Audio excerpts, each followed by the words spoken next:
In this section, we will discuss medications commonly given for arthritis and other disorders of the musculoskeletal system. In this section, we'll be going over medications that are used for disorders of the connective tissue as well as the musculoskeletal system. The first section of medications we'll talk about are treatments for rheumatoid arthritis. As you can see in these patients that have rheumatoid arthritis, it can be a very debilitating disease that causes swelling of the joints as well as ulnar deformities of the fingers. Rheumatoid or RA treatments are commonly based on pain control. The NSAID category of medications are commonly used as first-line therapy. However, NSAIDs, as you know, can cause GI bleeding and peptic ulcer disease. The COX-2 selective agents, such as celecoxib, have been shown recently to have cardiovascular risk effects, especially rofecoxib or Vioxx. The benefits of using these medications should clearly outweigh the risks of using them. The newer medications, known as the DMARDs, or the disease-modifying anti-rheumatic drugs, have shown a lot of promise in the treatment of rheumatoid arthritis. Talking about the DMARDs, or the disease-modifying anti-rheumatic drugs, these are based on the idea that they can treat autoimmune aspects of rheumatoid arthritis. One basic medication that's a DMARD is hydroxychloroquine, also known as Plaquenil. This medication is used for mild RA. Other medications, such as methotrexate, infliximab, glucocorticoids, gold salts, and penicillamine, are used for more severe RA. Hydroxychloroquine, also known as Plaquenil, has a method of action that we're not quite sure about.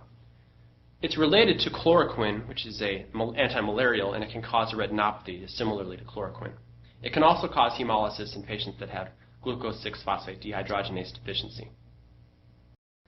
Methotrexate is a medication that we've been talking about already in the chemotherapy lectures. As you know, it's cytotoxic to lymphocytes, but it can have numerous adverse effects as well, such as bone marrow toxicity, crystalluria, and can also interfere with folic acid synthesis. Leucovorin is considered the antidote for methotrexate, as you're aware. However, the dose for rheumatoid arthritis of methotrexate is pretty small, and therefore generally you don't need leucovorin in these patients.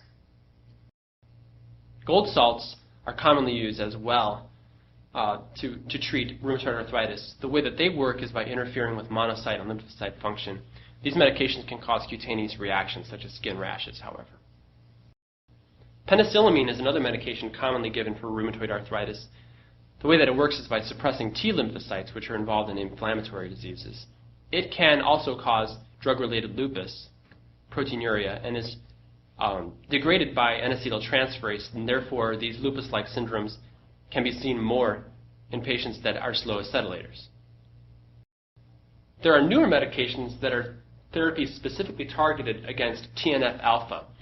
TNF-alpha is tumor necrosis factor alpha, a small molecule that is released by white blood cells that is responsible, many people think, for the symptoms of rheumatoid arthritis. Infliximab, also known as Remicade, is a medication that's a monoclonal antibody against TNF-alpha.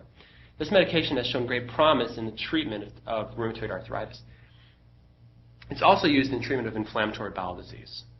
Another medication, etanercept, or Enbrel, is a TNF receptor molecule that's actually fused to a human IgG fragment. Both of these medications can cause infusion reactions because both of them are proteins, and therefore patients can develop allergies to them very quickly. And patients that are taking these medications also can demonstrate an increased risk of infection because both of these are very strong immunosuppressant medications. Gouty arthritis is a type of arthritis that results from crystallization of sodium urate or uric acid in the joint space. The subsequent inflammatory reaction by neutrophils is what causes gouty arthritis.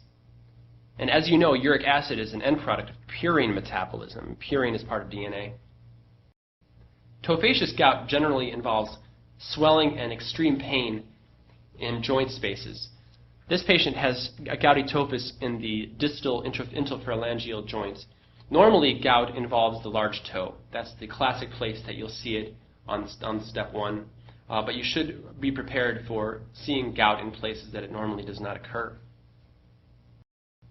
Gout is diagnosed by tapping the joint and seeing negatively birefringent yellow crystals of uric acid through polarized light. For the management of acute gout attacks, it's important to use an NSAID, a nonsteroidal anti-inflammatory medication, such as indomethacin. Colchicine can also be used. This medication works by blocking the diapedesis, or movement of white blood cells into the joint space. This medication can have severe toxicity, however. We can also use intra-articular corticosteroid injections to treat the acute gouty attack. For the chronic management of gout, the goal is to lower the uric acid supply in the body through either allopurinol, other uricosuric agents that cause excretion of uric acid, and diet modification can also help greatly in these patients. Colchicine is a medication that's very effective for an acute gouty attack because it interferes with mobilization of neutrophils into the joint space. It treats an inflammatory response, but it does not affect uric acid levels. It's not a medication that's used to treat uricemia. That medication would be allopurinol. Colchicine has many side effects, especially important that it causes damage to rapidly dividing cells and therefore can damage the GI tract. It's notorious for causing diarrhea, and it's usually the limiting factor in patients receiving colchicine. It can also cause neurotoxicity. The uricosuric agents, such as probenecid and sulfenpurazone, the way they work is by increasing the rate of excretion of uric acid from the kidney. Remember that probenecid is also used to inhibit penicillin secretion into the renal tubules. These agents can be used for chronic management of gout. These are generally well tolerated. Certain foods and drinks will worsen hyperuricemia, such as beer, meats, and seafood, as well as certain vegetables, such as cauliflower. Cherries are known to lower serum uric acid through a mechanism that we don't understand. Allopurinol is another molecule medication that's commonly given to people that have hyperuricemia. The way allopurinol works is it inhibits an enzyme that's responsible for production of uric acid. Allopurinol is used for primary hyperuricemia and hyperuricemia that's secondary to any hematologic disorder or chemotherapy treatment. Remember, when patients receive chemotherapy for cancer, they can undergo tumor lysis, and tumor lysis will cause the production of a lot of uric acid in the bloodstream. Another drug called the uricase, also known as raspuricase, is a recombinant enzyme that breaks down uric acid in the bloodstream. It lowers uric acid levels very quickly. It's very expensive, however, and should not be used for gout because of that.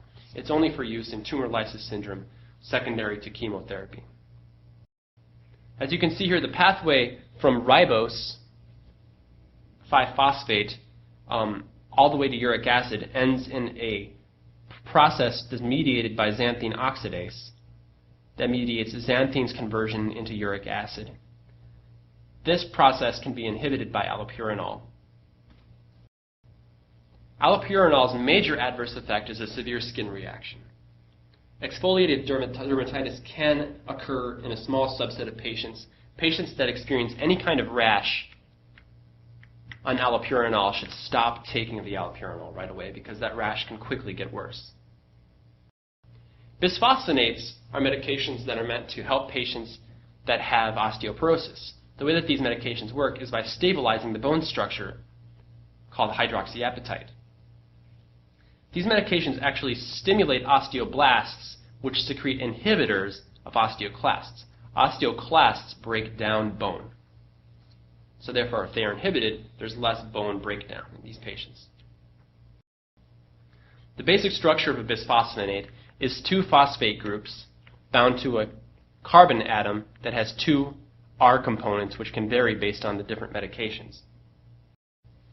Bisphosphonates have many important therapeutic uses. The most important is osteoporosis. Alendronate was the first bisphosphonate, and it's very commonly given to patients that have osteoporosis.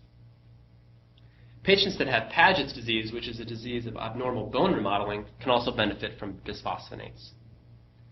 Patients that also have hypercalcemia, secondary to some type of malignancy, or some type of paraneoplastic syndrome, can also benefit from bisphosphonate therapy, especially etidronate and famidronate.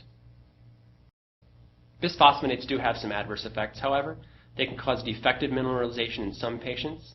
They can increase the risk of gastrointestinal ulcers, especially if patients take them and the bisphosphonate stays in the esophagus.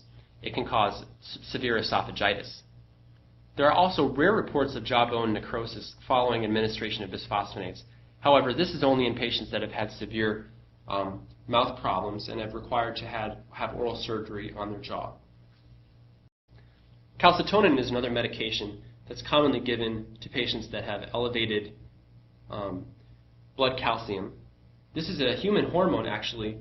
The salmon form of calcitonin can be inhaled and is useful for treating osteoporosis in patients that are unable to tolerate bisphosphonate medications. This concludes our section on musculoskeletal pharmacology. In our next section, we will be going over different types of steroids.